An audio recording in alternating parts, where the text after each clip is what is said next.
Hi Sagittarius, ito na po ang inyong reading November 2025. Kuha tayo ng ilang guidance, advice, messages para sa inyo. Ano nga asahan nyo? Anong parating? Anong guidance? Mensaheng gabay lamang po.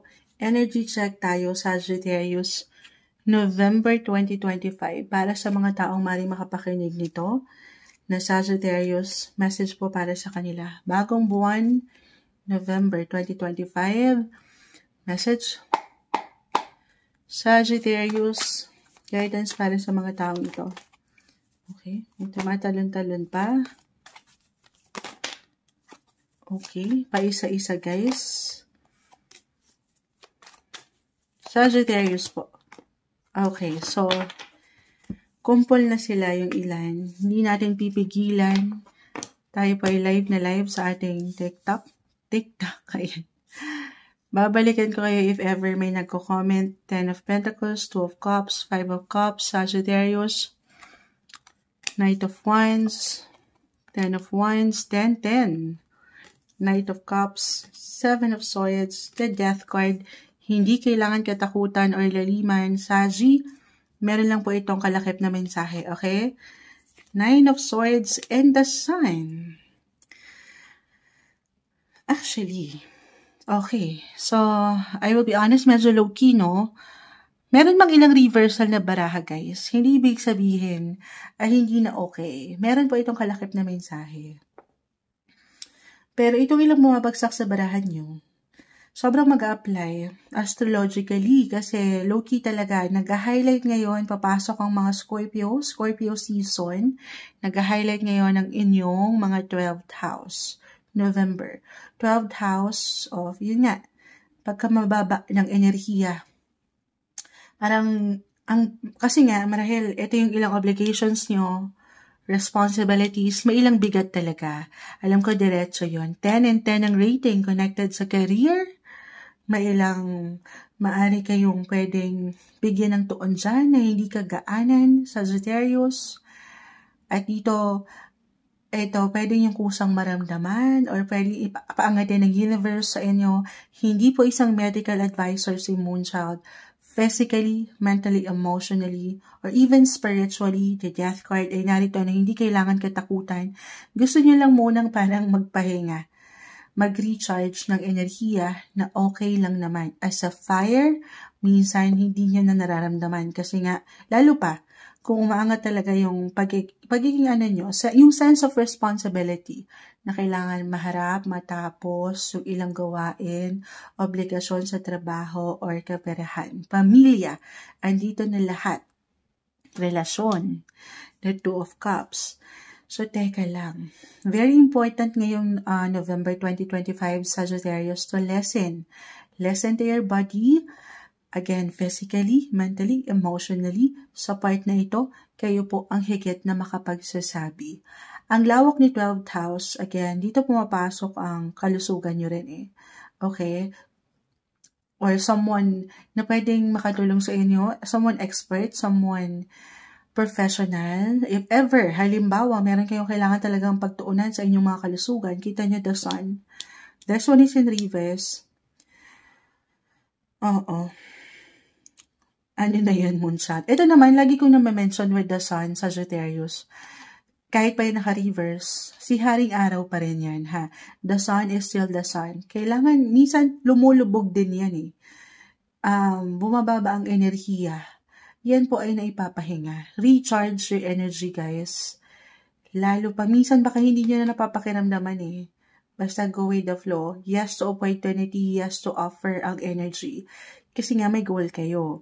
Umangat yung sense of purpose or sense of responsibility na kailangan meron kayong matapos, meron kayong ma-achieve. Na ang ganda. Pero, excuse me po. Ayan. Laban na natin. Nagtubig lang po ako ng bahagya. Patawarin po sa aking boses dahil inuubo pa rin tayo. Eto yun eh. Kagaya ng pag-ubo ni Moonchild. Hindi. Pahinga rin pag may time, Sagittarius, ha? Oo.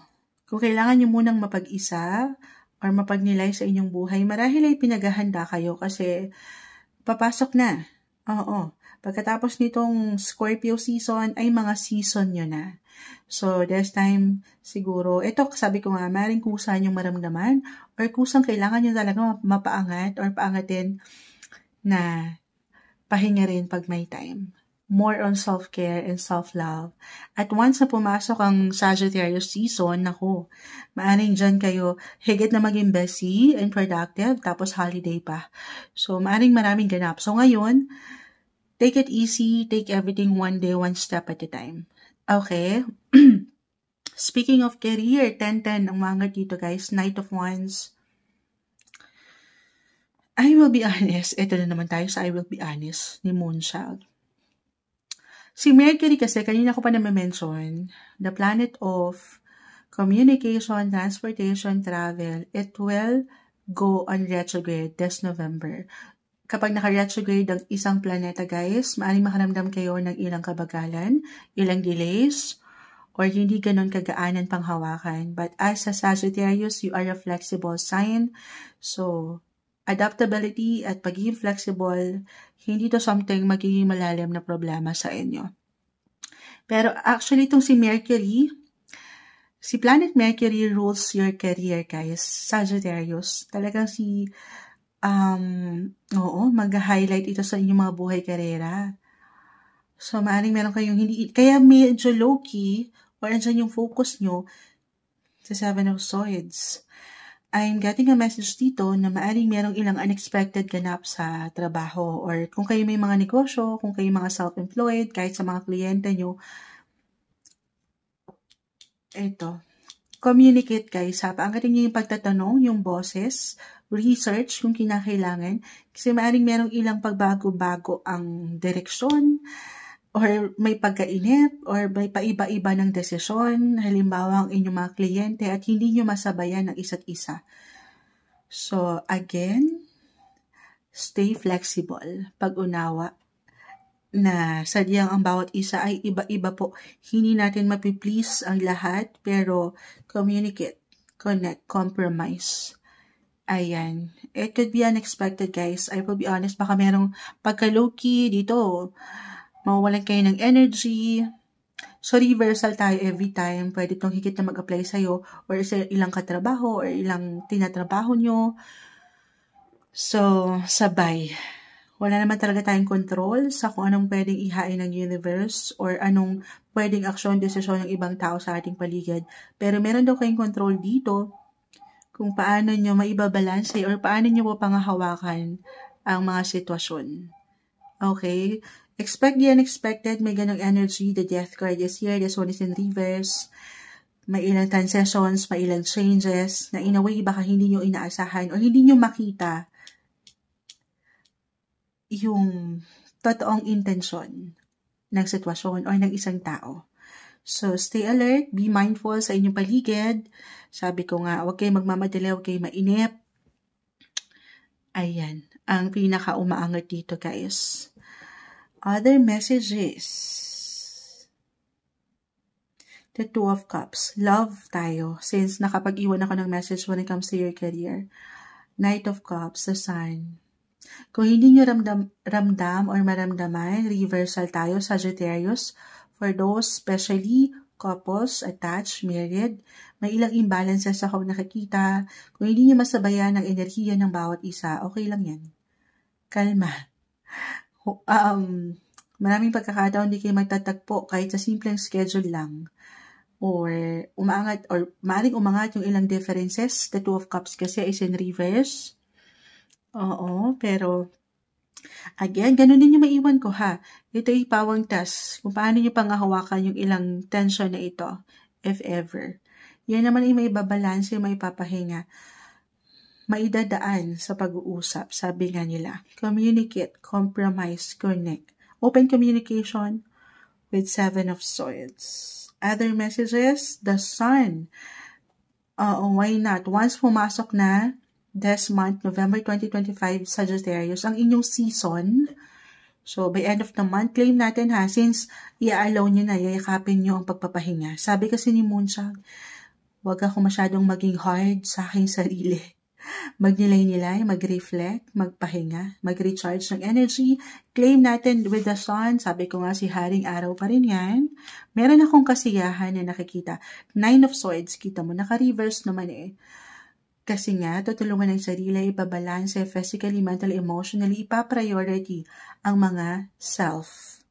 This time, meron po kayong celebration na puntahan, or kahit sa simpleng pagpaplano, since papasok na nga ang inyong mga season, and ito na, kaakibat niya ng holiday season, kahit sa simpleng pagpaplano, ideya na mapaangat, reunion, family, home, katrabaho, kaibigan, kahit over the net lang po. Meron akong nakikitang ganon.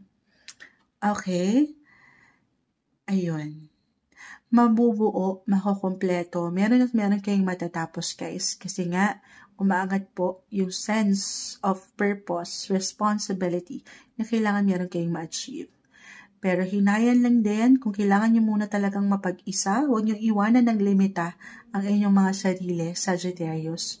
Okay? Kasi dito parang binibigay nyo ng limitations yung sarili nyo. Na hindi ko kailangan yan. Kasi nga meron kayong, kapag nakaset na sa mind nyo, yung isang bagay, gusto nyo matapos agad. So, kalmahan. Take everything one day, one step at a time.